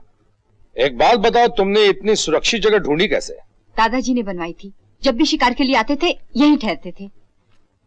माँ जी ने आज भी तुम्हारे पसंद का खाना बनाया है। माँ कैसी हैं? ठीक है, हर वक्त तुम्हारे लिए प्रार्थना करती है। अरे, भूप सिंह के साथियों में मुकदमे शुरू होने जा रहे हैं। क्या? इसका मतलब है तुम्हें 19 कत्ल और करने पड़ेंगे। हा? क्या मतलब? पहले की तरह सारे गवाह डाकुओं के डर से अदालत में सच नहीं बोलेंगे, जिसका नतीजा ये होगा कि अदालत उन 19 डाकुओं को छोड़ देगी और तुम उन्हें जीने नहीं दोगे। नहीं किरण, ऐसा नहीं होगा। मैं उन्हें अपने हाथों से नहीं मारूंगा, बल्कि अदालत से ही फांसी की सजा दिलवाऊंगा। कानून से भागने का मेरा सिर्फ यही मकसद है। लेकिन ये तभी मुमकिन होगा जब ये सारे गवाह अदालत में सच बोलें और इन डाकुओं को पहचान लें। ऐसा ही होगा। बिहारी, मुझे माफ कर दो बेटा, मैंने जो भी कुछ किया वो अपने मुन्ना को बचाने के लिए किया था। बेटा तुम तो जानते हो मुन्ना मेरे स्वर्गवासी बेटे की इकलौती निशानी है और वो डाकू बहुत जालिम है, जो भी सच बोलेगा उसे मार डालेंगे। और अब मैं उसे मार डालूंगा जो अदालत में झूठ बोलेगा। तुम इस गांव के सरपंच हो काका, ये जिम्मेदारी तुम्हारी है कि भूप सिंह के साथियों के खिलाफ अदालत में कोई गवाह झूठ नहीं बोलेगा।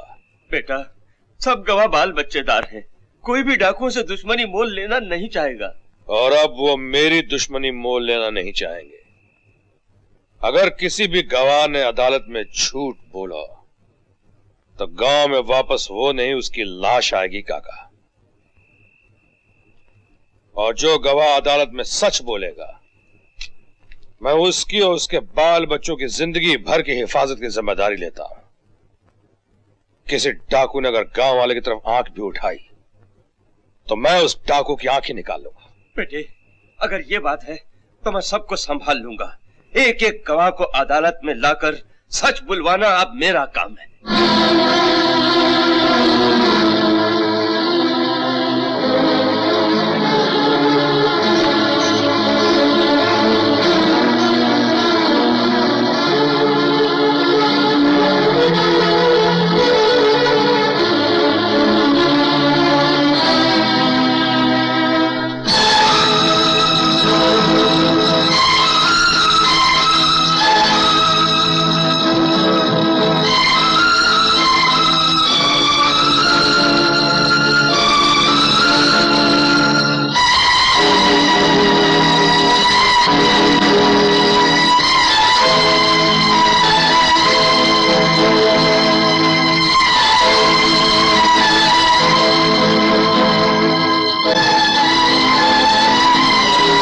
सिंह की चिता की राख ठंडी भी न होने पाई थी कि उस हरामजादे डिप्टी ने हमारे बाकी साथियों को भी जेल की कोठरी में डालकर सड़ने गड़ने पर मजबूर कर दिया है। देशबंधु, तुमने हमें बर्बाद कर दिया। बड़े ठाकुर, मैं अपनी जान लड़ाकर भी आपके साथियों को छुड़ाकर लाऊंगा। आखिर मेरी नीति किस दिन काम आएगी? कौन? देव, तुम? मैं जानता था एक न एक दिन तुम्हें अपनी गलती का एहसास जरूर होगा और तुम सीधे रास्ते पे आ जाओगे। मैं तो हमेशा सीधे रास्ते पे चलता रहा हूं सर। आपको मालूम हो गया होगा कि आत्मसमर्पण करने वाले आखिरी डाकू को भी आज 7 साल की सजा हो गई। मैंने तो पहले ही तुमसे कहा था कि आत्मसमर्पण करने वाले हर डाकू को मुनासिब सजा मिलेगी। तो फिर 100 खून करने वाले भूप सिंह को सजा क्यों नहीं मिली सर? मैं बताता हूं सर। नाग सिंह और उसके साथियों ने भूप सिंह के खिलाफ किसी को गवाही नहीं देने दी और बाकी डाकुओं के मुकदमे में मैंने गवाहों को सच बोलने में मजबूर कर दिया, जिसका नतीजा आपके सामने है। सर, क्या आप अब भी यकीन नहीं करते कि कानून ने भूप सिंह को सजा न देकर सबसे पहली गलती की थी और उसी भूप सिंह के कत्ल के जुर्म में मुझे फांसी की सजा देकर कानून ने दूसरी गलती की है? मैं तुम्हारी हर बात मानने के लिए तैयार हूं। पहले अपने आप को कानून के हवाले कर दूं। मैं अपने आप को कानून के हवाले कर दूंगा सर, मेरा यकीन कीजिए। लेकिन उस दिन जिस दिन मैं नाग सिंह को आपके सामने लाकर खड़ा कर दूंगा और यह साबित कर दूंगा कि डाकुओं का आत्मसमर्पण एक नाटक है, कानून से बचने की एक चाल है। देव, सुनो तो, देव।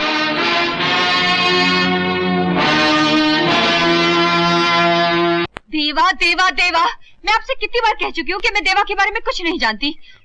अब आप प्लीज मुझे जाने दीजिए। बार बार एक ही सवाल करके आप मेरा वक्त बर्बाद कर रहे हैं। वक्त तुम बर्बाद कर रहे हो मिस किरण। हम तुमसे आखिरी बार पूछते हैं, देवा कहाँ है? और मैं आपसे आखिरी बार कह रही हूँ कि मैं देवा के बारे में कुछ नहीं जानती। मिस किरण, शायद तुम भूल रही हो कि पुलिस को अपना जवाब पाने के लिए और तरीके भी आते हैं। लाचार और निर्दोष लोगों पर अत्याचार करने के सिवा आप लोगों को आता ही क्या है? खामोश। आप मुझे खामोश कर सकते हैं इंस्पेक्टर, लेकिन उस आवाज को खामोश नहीं कर सकते जो देवा ने कानून और पुलिस के खिलाफ उठाई है। Shut up! खन्ना, बंद कर दो इसे।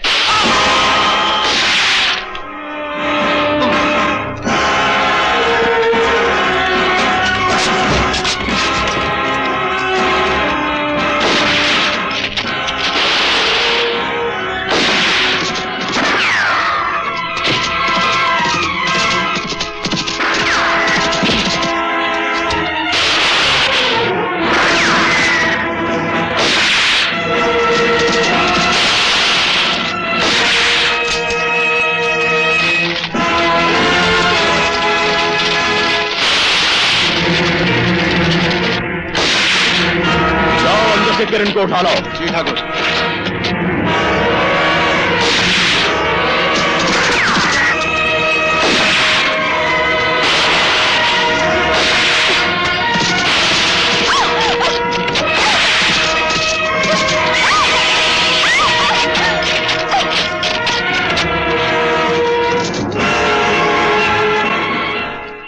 नाग सिंह ने किरण को उठाकर अपनी मौत को अपने पास बुला लिया है। तुमने कहा था कि देशबंधु जेल में भूप सिंह से मिलने गया था। हाँ, वो डाकू का चमचा है। तुम एक काम करो, गांव जाकर राम बाबू गुप्ता और बिहारी को यहां ले आओ। मैं देश बंधु को पकड़ता हूं, वही मुझे नाग सिंह तक पहुंचाएगा। अच्छी बात है। देख लड़की, मेरी तेरे साथ कोई दुश्मनी नहीं है। मेरी दुश्मनी है तो डिप्टी देवेंद्र प्रताप सिंह से। अगर तुझे अपनी जान प्यारी है तो मुझे उसका पता बता दे। मुझे नहीं मालूम। तुझे मालूम है और तू बताएगी। नाग सिंह ने तो बड़े बड़े फौलादी पत्थरों को बोलने पर मजबूर कर दिया, और तू तो एक मामूली सी नाजुक लड़की है। डिप्टी का पता बता दे, वरना मैं तेरी वो हालत बिगाड़ूंगा कि तू खुद अपनी सूरत से दहशत खाने लगेगी। और अगर मैंने तुझे उसका पता बता दिया तो वो तुझे ऐसी मात मारेगा कि तुम्हें अपने पैदा होने पर शर्म आएगी, और तुम्हारी सड़ी हुई लाश को चीलते हुए कुत्ते भी छूना पसंद नहीं करेंगे। खामोश! मैं आखिरी बार तुझसे पूछ रहा हूं, बता नाग सिंह कहां है, वरना तेरी वो हालत करूंगा कि तेरे पुरखों की आत्मा भी कांप उठेगी। मान्यवर, आप तो मेरे नेशनल कैरेक्टर जानते हैं। मैं अपने पुरखों की सौगंध खाकर कहता हूँ, मुझे नहीं मालूम, नहीं मालूम, नहीं तुझे मालूम है और तू बताएगा। चल बोल, वरना इस पिस्तौल की सारी गोलियां तेरे खोपड़ी में उतार दूंगा। बताता हूँ, बताता हूँ, बताता हूँ।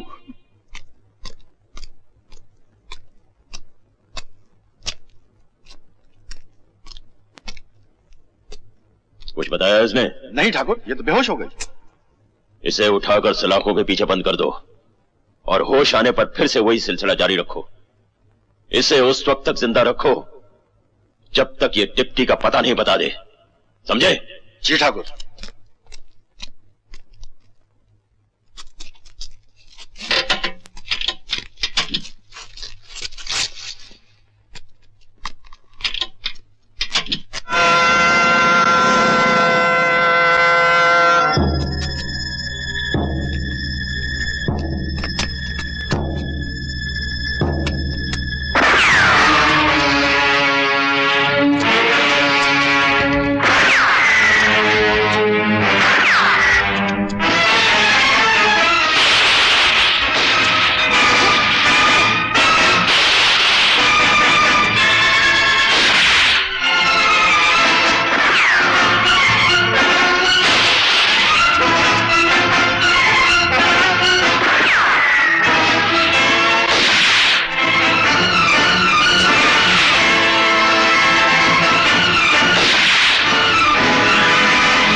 किरण, किरण, तुम कैसी हो?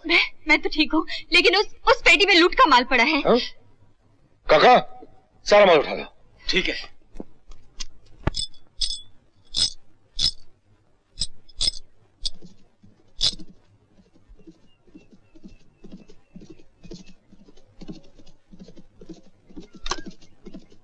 दिलावर। जी ठाकुर। ये कौन आदमी आ रहा है?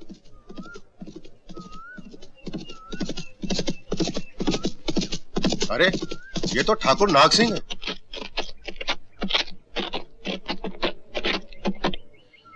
अरे ठाकुर साहब, आप अकेले? बाकी सब लोग कहाँ हैं? सूरज सिंह, मैं बर्बाद हो गया। मेरे सब आदमी मारे गए। क्या बात करते हो? क्या पुलिस से सामना हो गया? नहीं, वो डिप्टी ने मेरे ठिकाने पर हमला कर दिया और मेरे सारे आदमियों को मार दिया।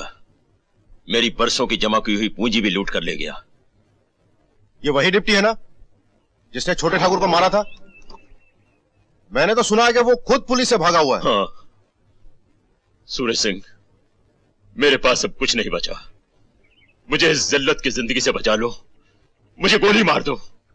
मेरे पास एक गोली भी नहीं रही खुदकशी करने के लिए। क्या बात करते हो ठाकुर? मैंने तो उसी वक्त कहा था कि छोटे ठाकुर को पुलिस के हवाले मत करो, लेकिन तुमने मेरी एक नहीं सुनी। यह सब उसी का नतीजा है। खैर छोड़ो, जो हुआ उसे भूल जाओ। इस वक्त यह डिप्टी होगा कहां? ये वो दौलत है जो डाकू नाग सिंह ने आप लोगों से लूटी थी। ये आप लोगों की जिंदगी भर की पूंजी है, आपकी उम्मीदें, आपका भविष्य है। मेरी आप सब लोगों से प्रार्थना है कि ईमानदारी के साथ अपने अपने जेवर उठा लें।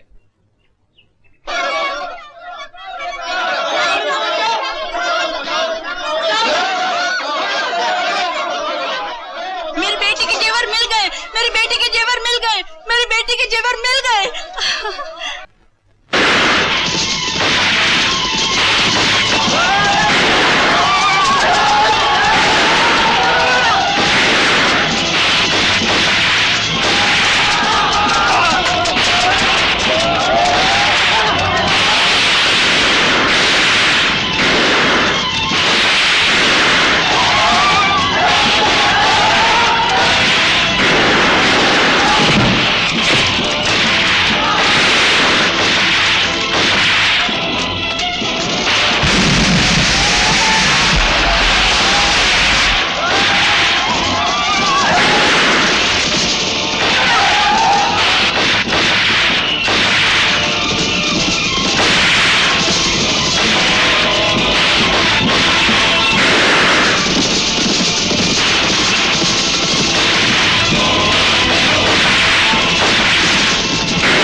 गांव वालों, मुझे मेरी सारी दौलत वापस चाहिए।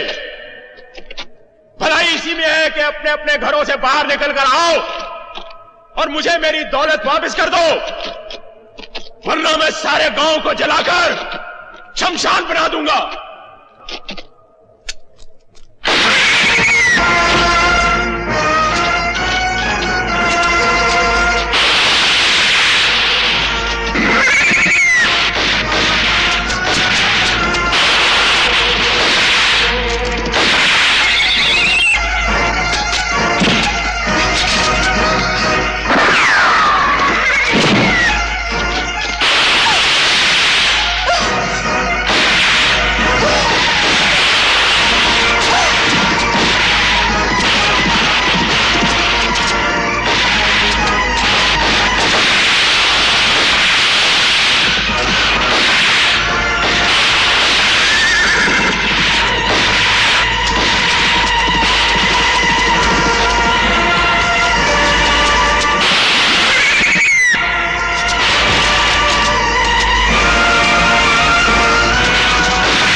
लोग तुम्हारी रक्षा के लिए अपनी जानें कुर्बान करने को तैयार हैं, उनका साथ दो, बुज़दिल मत बनो, डाकुओं का मुकाबला करो।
देखता क्या है डिप्टी, चला गोली और मार डाल मुझे। मैं तुझे इतनी आसानी से नहीं मरने दूंगा। मैं तुझे कानून के हवाले करके तुझे फांसी पर चढ़ाऊं। इसी कानून से मैंने अपने भाई भूप सिंह को बाइज्जत बरी करवा लिया था, जिसने हजारों खून किए थे और तेरे बाप को भी मौत के घाट उतारा था। और जिस कानून की बात तू करता है, भूल गया कि उसी कानून ने तुझे मौत की सजा दी थी।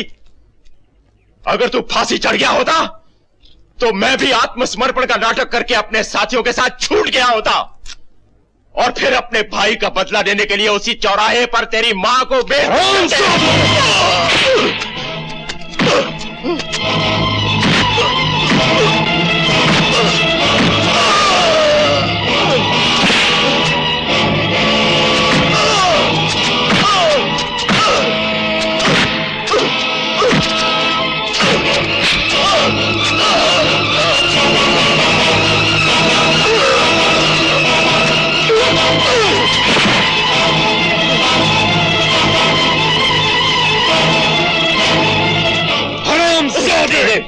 रुक जाओ सर, मैंने आपसे वादा किया था सर कि जिस दिन मैं नाग सिंह को गिरफ्तार करके यह साबित कर दूंगा कि डाकुओं का आत्मसमर्पण एक चाल है, सजा से बचने का नाटक है, मैं अपने आप को कानून के हवाले कर दूंगा। सर, नाग सिंह ने अपने सारे गुनाह कबूल कर लिए। मुझे सब मालूम हो गया है। देशबंधु ने मुझे सब कुछ बता दिया है। देशबंधु, नमक हराम, तूने हमारे साथ गद्दारी की। ये गद्दारी नहीं मान्यवर, ये राजनीति है। जब आपका पलड़ा भारी था तो हम आपके साथ थे, अब मित्र का पलड़ा भारी हो गया तो आया राम गया राम हो गए। ले जाओ इसे। छोड़ूंगा नहीं तुझे देशबंधु, नहीं छोड़ूंगा। कानून से एक बार गलती हो सकती है, दोबारा नहीं। तुम्हारे साथ पूरा इंसाफ होगा।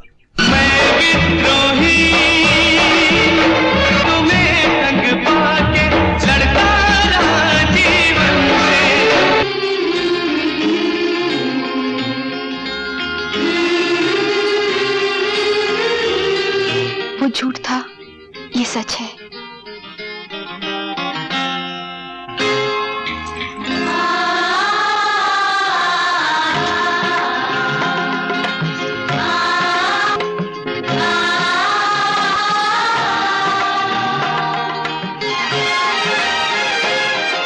अब तो यकीन आया ना, मैंने उसे जो कुछ भी दिया था वो छलावा था। वो सुहाग की साड़ी, वो मांग का सिंदूर, वो लाल चूड़ियां।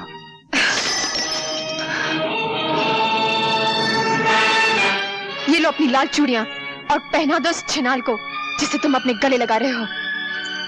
दुनिया के तमाम जानवर अपने बच्चों की परवरिश अपने दूध से करते हैं, सिर्फ नागिन अपने पिल्लों को अपने जहर से पालती है।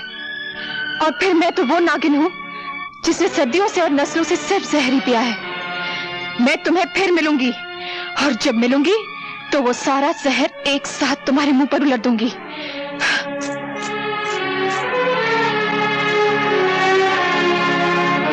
शक्ति सिंह, तुम और यहाँ? हाँ शक्ति सिंह, तुम हमेशा चल के मेरे पास आया करते थे, लेकिन आज मैं खुद तुम्हारे पास आई हूँ।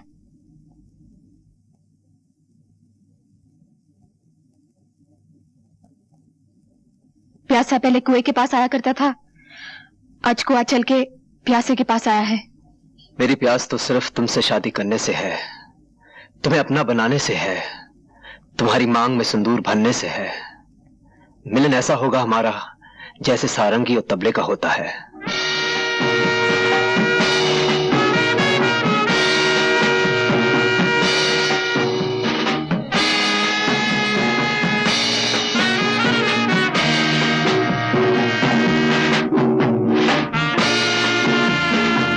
ये मिलन जरूर होगा शक्ति सिंह।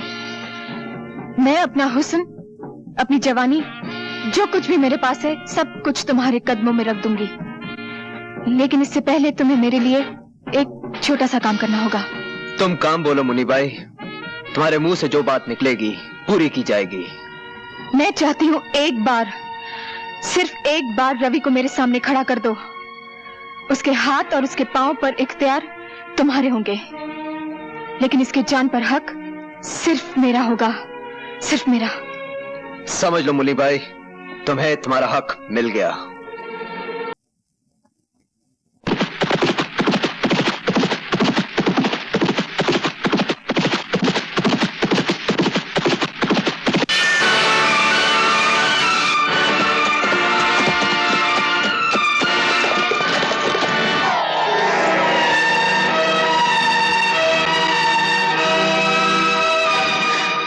रवि, ओ गॉड, अपने रहमत के फरिश्तों को हुक्म दो कि वो रवि के सिरहाने खड़ी हुई उसकी मौत को उसे छूने की इजाजत न दे। बरसों पहले जो कहानी इस अस्पताल में शुरू हुई थी, वो ऐसे अस्पताल में खत्म न हो। कौन सी कहानी माँ? एक औरत की कहानी जिसकी शादी नहीं हुई थी और वो माँ बनने वाली थी। एक बच्चे की कहानी जिसे उसने जन्म दिया और उसे कह दिया गया कि उसका बेटा मरा हुआ पैदा हुआ है। रवि वही बच्चा है जिसकी जिंदगी मैं आज अपने गॉड से मांग रही हूँ। मगर उसकी माँ कहाँ है? ठाकुर प्रेम सिंह की पत्नी सावित्री ही रवि की माँ है। किसकी मंगल कामना करने जा रही हैं आप? मैंने पूछा, किस पति की मंगल कामना करने जा रही हैं आप? कौन हो तुम? यहाँ किस लिए आई हो? हूँ तो एक कोठे वाली और नाम है मुन्नी बाई, लेकिन मैं भी आपकी तरह घरवाली बनना चाहती हूँ। इसीलिए आज करवा चौथ के दिन आपके दरवाजे पर 2 चुटकियां सिंदूर की मांगने आई हूँ। अपने पाँव में बंधे हुए घुंघरू को देखो और फिर मेरे मंदिर जैसे घर पर नजर करो जहाँ तुम इस वक्त खड़ी हो। आप भी अपने गले में पड़े हुए खानदानी 9 लखे हार को देखिए जो आपके बेटे राजेश ने एक दिन मेरे गले में डाला था, और फिर इस सुहाग के जोड़े पर नजर डालिए जो आपका दूसरा बेटा रवि खुद मेरे पास लेकर आया था। मैं आपके पास आज इसलिए आई हूँ कि आप अपने दोनों बेटों की शादी मुझसे करा दें। विश्वास रखिए, मैं उन दोनों की जिंदगी स्वर्ग बना दूंगी। चुप हो जाओ, शर्म नहीं आती तुम्हें ऐसी बातें करते हुए? मुझ जैसी बहू को 2 शादियां करने में शर्म कैसी, जब आप जैसी सास को शर्म नहीं आई एक शादी के बाद दूसरी शादी करते हुए? क्या बकवास कर रही हो?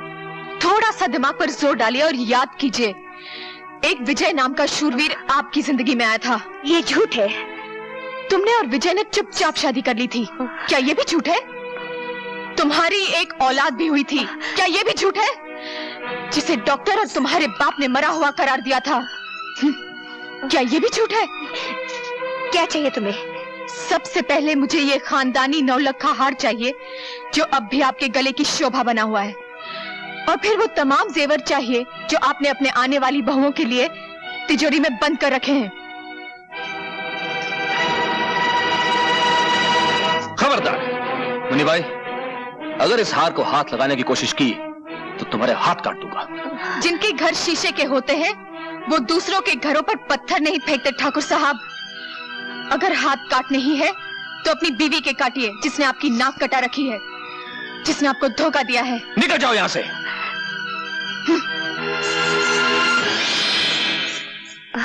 अब मैं तुमसे पूछता हूं सावित्री, जो कुछ इसने कहा क्या वो सच है? इतना बड़ा सच छुपाया तुमने मुझसे, अपने पति से, जिसे तुम परमेश्वर मानती थी? मैं पूछता, इतना खूबसूरत धोखा क्यों किया तुमने मेरे साथ? क्यों किया, आखिर क्यों? वक्त से बढ़कर धोखेबाज और कोई नहीं होता। जो सच्चाई कड़वी हो उसे छुपाना कोई पाप नहीं है। जो सच्चाई बोलने से घर में आग लग जाए उसे ना बोलना ही ठीक है। मरते वक्त मेरे पिताजी ने मुझसे ये वचन लिया था, पर आज जब आप सब कुछ जान गए हैं तो और एक सच्चाई भी जान लीजिए। मेरे स्वर्गीय पति की संतान रवि है।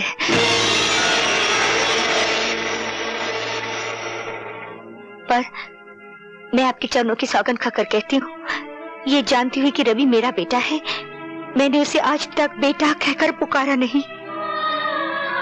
माँ के सामने बेटा हो और माँ उसे गले से ना लगाए, ये कोई छोटी बात नहीं है।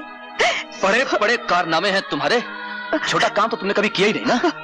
मेरे बेटे राजेश को जानबूझकर इतना प्यार दिया कि वो गलत रास्ते पे चला जाए। ममता का नाटक करके जहर दिया तुमने उसे, और एक माँ होकर धीरे धीरे उसे गुनहगार बना दिया, और फिर अपने असली बेटे को एक देवता के रूप में मेरे सामने पेश कर दिया। ये सच नहीं है। मैं जिंदा नहीं छोड़ूंगा तुम्हें।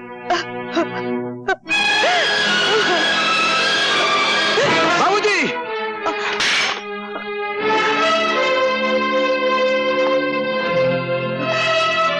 उठो मां।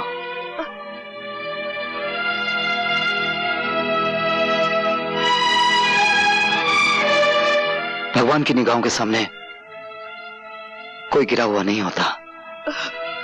बाबूजी, पहाड़ से फेंका हुआ आदमी शायद बच जाए, लेकिन नजरों से गिरा हुआ आदमी कभी नहीं बचता।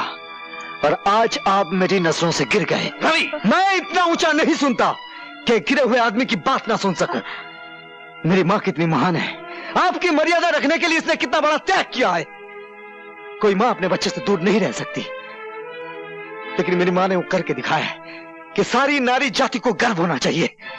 नीच कमीने मेरे ही टुकड़ों पर पलता और मुझसे जबान लड़ाता है। अगर तूने जलील औरत की हिफाजत करनी, बाबूजी, अभी तक इस हाथ ने आपको बचाने की कोशिश की है, क्योंकि वो मेरा परम धर्म था। लेकिन मां पर अगर किसी ने हाथ उठाया तो यह हाथ मां के बेटे का फौलादी हाथ बन जाएगा, और मां की हिफाजत करना मेरा परम धर्म होगा। चलो मां। नहीं रवि, मैं इन्हें छोड़कर कहीं नहीं जाऊंगी। मैं इस घर में डोली में बैठ कर आई थी, अब तो इस घर से मेरी मिट्टी उठेगी। मेरे लिए तुम मिट्टी ही हो, जब चाह उठ जाओ। सुना मां, लेकिन मेरे रहते हुए उन लोगों की मिट्टी उठेगी जो तुम्हारी मिट्टी खराब करना चाहते हैं। चलो।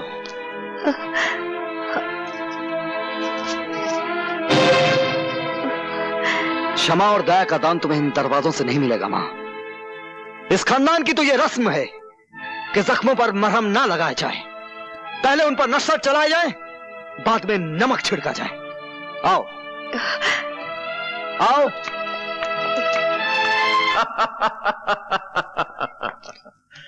शाबाश मुन्नी भाई, शाबाश।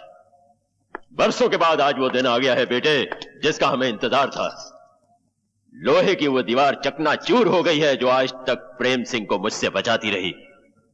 आज हम सबको अपना अपना हिसाब चुकता करना है। तुम्हें अपना हक मांगना है अपने बाप से, मुन्नी बाई को अपने घायल प्यार की कीमत मांगनी है रवि से, और शक्ति सिंह को अपनी मोहब्बत की खातिर अपनी जान की बाजी लगानी है, और मुझे अपनी नफरत की आग ठंडी करने के लिए प्रेम सिंह का खून पीना है। और राजेश, आओ मेरे साथ, हम दोनों की मंजिल एक है। और तुम शक्ति सिंह मेरे साथ आओ। अगर तुमने रवि का किस्सा तमाम कर दिया तो मेरे तमाम इनकार तुम्हारे सामने हथियार डाल देंगे।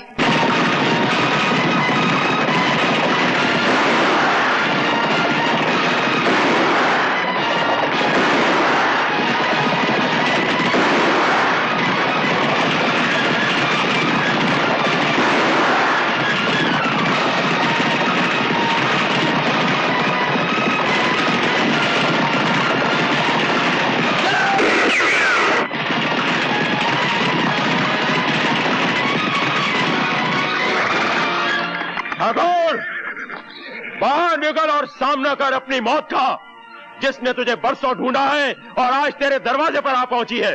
ये क्यों नहीं कहता कि तू खुद मौत के दरवाजे पे आ गया है?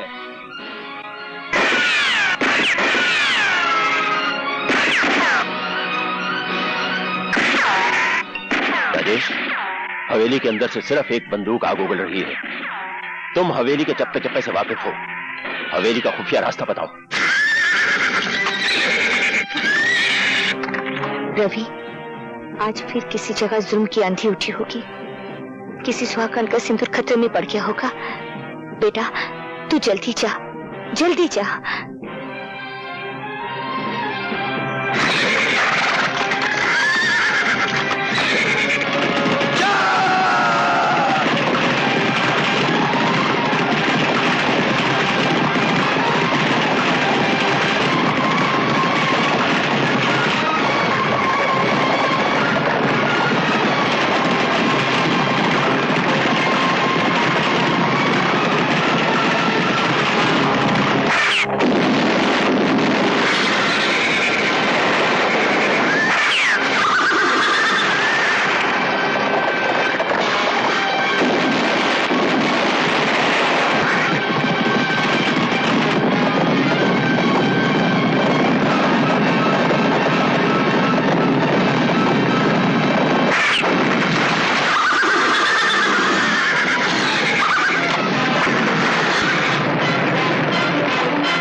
पानी,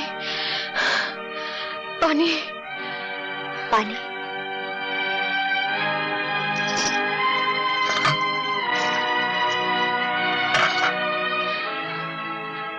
पानी। उठो बेटी, ये लो, पानी पी लो।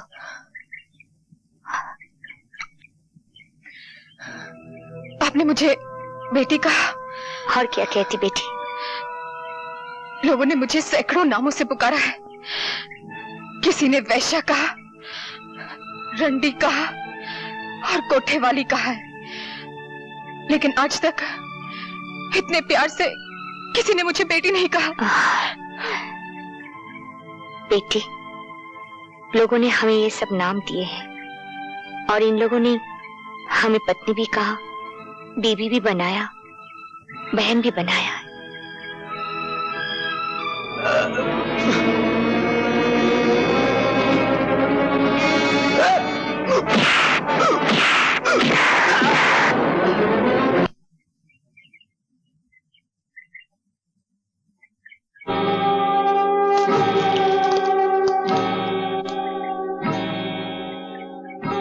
ठाकुर, याद है मैंने तुमसे कहा था कि तुमने मेरी एक आंख ली है, तुम्हें अपनी दोनों आंखों के साथ साथ जान से भी हाथ धोना पड़ेगा। कहां है तुम्हारा वो परम धर्म वाला जिसके बलबूते पर तुम इतना उछलते थे? इंतकाम की जो भट्टी मैंने अपने सीने में परसों से तपाए रखी है, मैं चाहता तो था कि उसके अंगारे अपने हाथों से तुम्हारे बाप के मुंह पर उड़ेल दूं। क्योंकि मैंने तुम्हें अपना बेटा कहा है, इसलिए यह हक मैं तुम्हें देता हूं। ये लो पिस्तौल और उतार दो सारी की सारी गोलियां अपने बाप के सीने में, जिसने तुम्हें जायदाद नहीं दी, दौलत नहीं दी, बाप का प्यार नहीं दिया। दी है तो सिर्फ मुंह भरकर गालियां और जमाने भर की ठोकरें। चलाओ गोली और खत्म कर दो इस बाप बेटे के झूठे नाटक को हमेशा के लिए।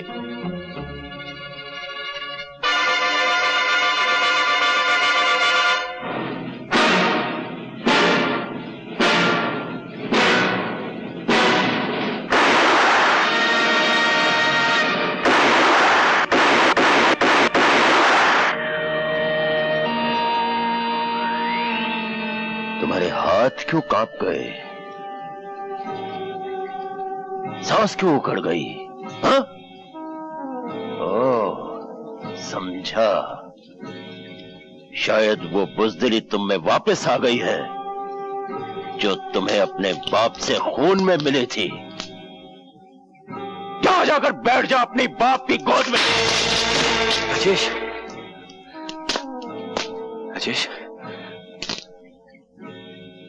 और अब देख ठाकुर, जब एक मर्द निशाना बांधता है तो उसका शिकार कैसे तड़प तड़प कर मरता है।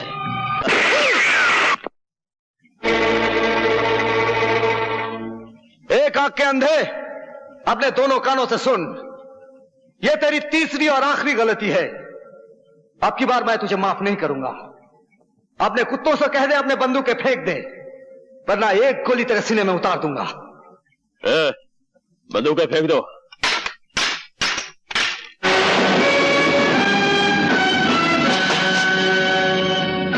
तुमने क्या समझा था? अपनी अंधी इंतकाम की आग में इन दोनों को जला सकते हो। इसमें से एक को मैंने भाई माना है और दूसरे को पिता का दर्जा दिया है।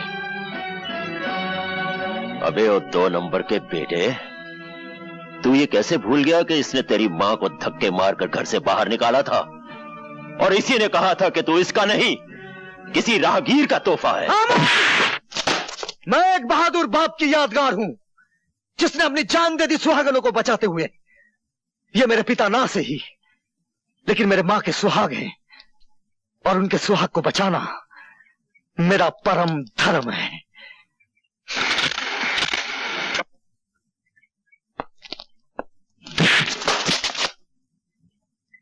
रुक जाओ, फेंक दो बंदूक।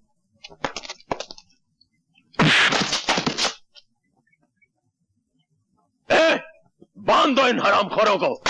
मैं तुम्हें मामूली मौत नहीं मारूंगा, मैं तुम्हें जिंदा जला के मारूंगा।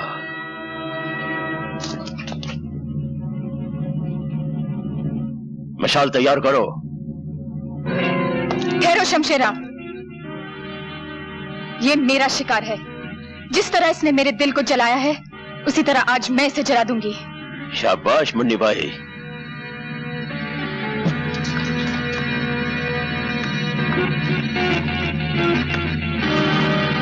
रवि, जला दे जलाने वाले को।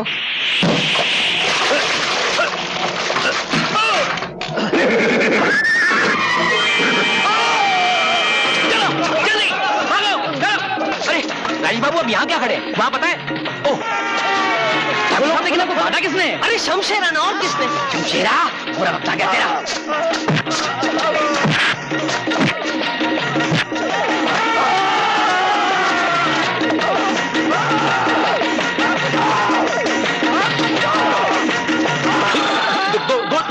दोने मारने का, एक आदमी को दोने मारेगा।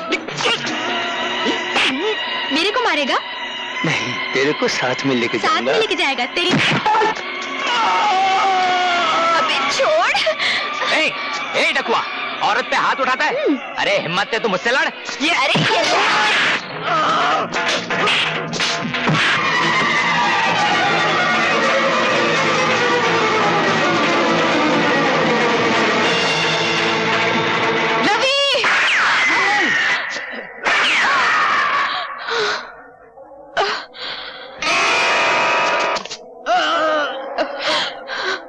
रवि, तुमने मेरी मौत अपने सर पे क्यों ले ली?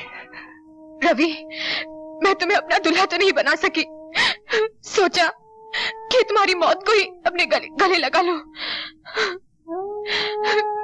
मैं उम्र भर तवाइफ कहलाती रही हूँ, लेकिन मैं तवाइफ रहकर मरना नहीं चाहती।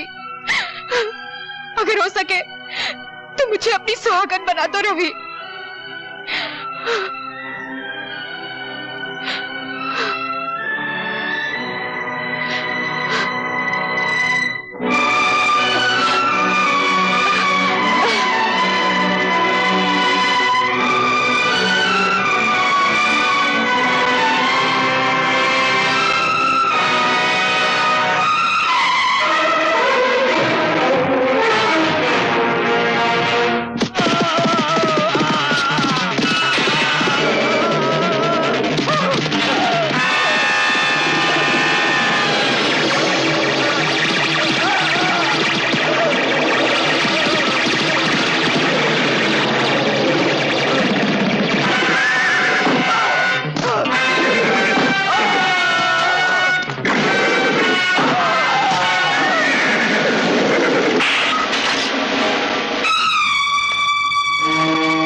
कहते हैं मौत को जहां मारना होता है वहीं खींच कर लाती है।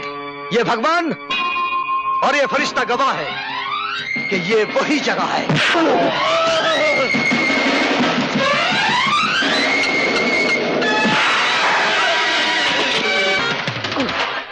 वही दिन है।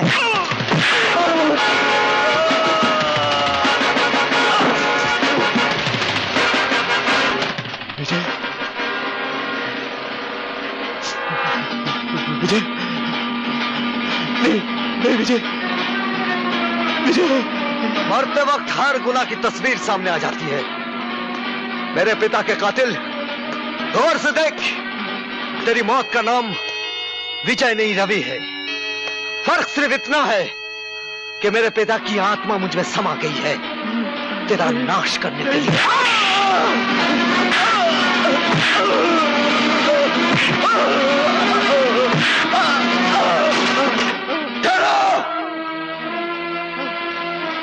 माँ, अगर शमशेरा को कुछ हुआ तो तुम्हारी माँ का क्रियाक्रम यहीं हो जाएगा। बस शक्ति, तू फिक्र मत कर बेटे, इस बुराई को हमेशा के लिए खत्म कर दे। सुहागनों की सुहाग को मिटाने वाले इस पापी को हमेशा के लिए मिटा दे। बच्चों को अनाथ करने वाले इस राक्षस को खत्म कर दे।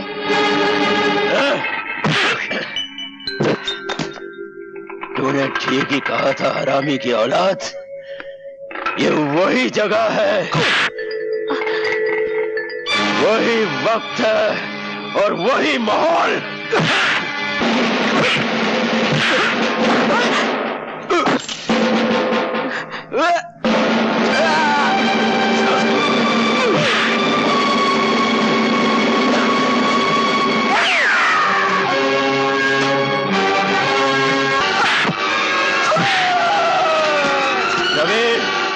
विजय के पिल्ले, अगर तेरा कोई भगवान है तो बुला ले उसे मदद के लिए, क्योंकि अब ये शैतान तुझे जिंदा नहीं छोड़ेगा।